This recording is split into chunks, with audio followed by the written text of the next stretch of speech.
Halo, Assalamualaikum warahmatullahi wabarakatuh. Balik lagi di KP Channel seputar fintech dan pinjaman online.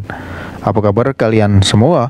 Semoga sehat-sehat selalu dan semoga hutang-hutang kalian baik di aplikasi pinjaman online maupun di perbankan itu semua dilunaskan ya.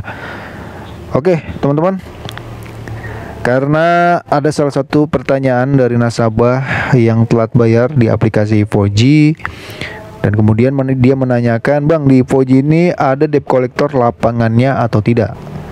Nah, jadi di video kali ini adalah video yang tepat buat teman-teman yang gagal bayar di aplikasi 4G, karena gua akan memberikan penjelasan mengenai resiko yang harus kalian hadapi di aplikasi 4G. Ini menurut dari beberapa pengalaman kawan pinjol ya yang telah galbay di aplikasi 4G itu bertahun-tahun. Oke, langsung aja kita membahas aplikasi i4G teman-teman ya. i4G pinjaman tanpa ribet dari PT Finansia Aira Teknologi. Nah, sebelum kita membahas resikonya, kita pahami dulu aplikasi i4G ini ya. Aplikasi i4G dari solusi meminjam dan berinvestasi pendanaan ya. Jadi di aplikasi 4G ini kalian bisa berinvestasi ya. Bukan hanya meminjam saja, teman-teman bisa berinvestasi di sini. Prosesnya mudah dan cepat, pinjaman sesuai kebutuhan, pinjaman tanpa potongan, dan hanya dengan KTP saja kalian bisa langsung cair. Nah, di sini juga ada eventnya atau undang teman ya, dimana ketika kalian mengundang teman, kalian mendapatkan reward atau bonus. Nah, itu adalah beberapa deskripsi ya atau penjelasan dari i4G. Selanjutnya, ketika kalian gagal bayar ya, resiko yang harus kalian hadapi ini ada 3 teman-teman. Ya, kita bahas yang pertama dulu, yaitu adalah adanya denda dan bunga keterlambatan. Nah, di i4G ini untuk bunga dan denda keterlambatannya kita lihat di sini ya. Nah, di sini ada simulasi pinjamannya di mana suku bunga bulanannya itu 3% ya. Bunga bulanannya di sini ada contoh total pengembalian atau bunga total ya. Misalkan teman-teman itu meminjam 2 juta rupiah dalam jangka waktu 91 hari, biaya yang dikenakan adalah sebagai berikut ya. Nah, jadi bunga bulanannya 2 juta dikali 3%, yaitu 60.000. Jadi teman-teman apabila meminjam 2 juta, bunganya yang harus dikembalikan itu adalah 2.180.000 dalam 91 hari. Ini adalah detail simulasi pinjaman dari i4G teman-teman. Nah, untuk bunganya ini terbilang cukup lumayan tinggi ya, karena i4G ini jatuhnya ke semi legal teman-teman ya, semi legal, bukan ke pinjaman online legal.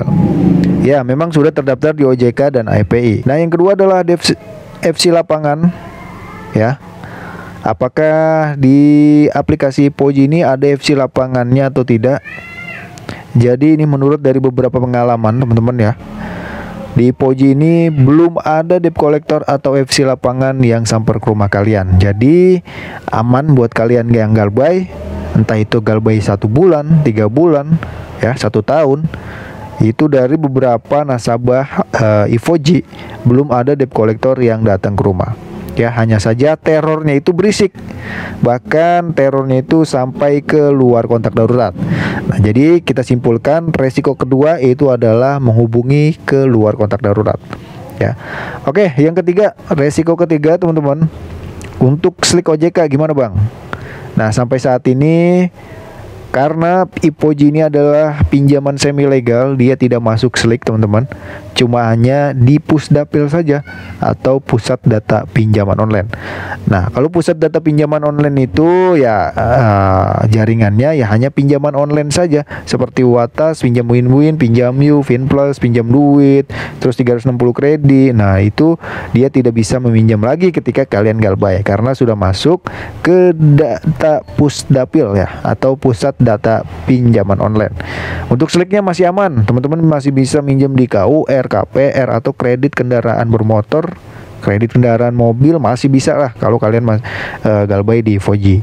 Karena sekali lagi gue katakan i4G ini adalah pinjaman semi legal ya, di bawahnya dari Akulaku, Bank Neo ya, kemudian Kredipo itu masih di bawahnya teman-teman. Jadi aman ya. Hanya saja sekali lagi resiko terberatnya itu adalah teror ya, bahkan dia menghubungi keluar kontak darurat. Ini dari beberapa pengalaman yang gue rangkum teman-teman ya. Mungkin dari teman-teman, bang saya galbay di Ipoji tapi hanya ke kontak darurat saja, tidak keluar kontak darurat. Ya itu syukur, ya itu alhamdulillah gitu. Kalau tidak keluar kontak darurat ya. Mungkin dari tagihan besar, kalau yang tagihannya besar atau tidak ada respon dari debt collector, ya teman-teman bakalan dihubungi keluar kontak darurat ya. Jadi seperti itu teman-teman. Oke, segitu aja video kali ini ya. Semoga bermanfaat. Sampai jumpa ke video selanjutnya. Thanks for watching dan salam galbay.